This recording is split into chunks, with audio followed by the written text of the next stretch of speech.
Hello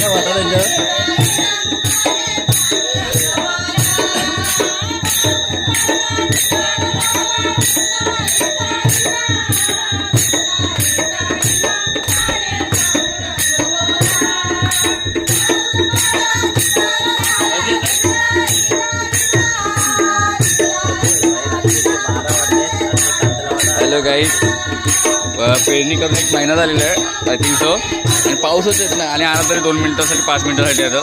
पण आमच्या गावातल्या बायका म्हणजे तुम्हाला सांगायची गरज नाही. रात्रीचे 12 वाजलेत आणि भाई गावात पाऊस मागायला म्हणजे भजन करतात लिटरली की पाऊस पडायसाठी. हे पहिले व्हायचं, आता काही कोण करत नाही. पण या बायकांनी एक स्टेप घेतलेली आहे. बघूया उद्या मुसळधार पाऊस पडतो की काय, पडलं तर समजून जायचं. ह्यांची काय याला बोलतात गर्जना किंवा काही, ते गर्जना देवाने ऐकलेली आहे. आता बघूया उद्या पावते की नाही. Okay, let's see in tomorrow.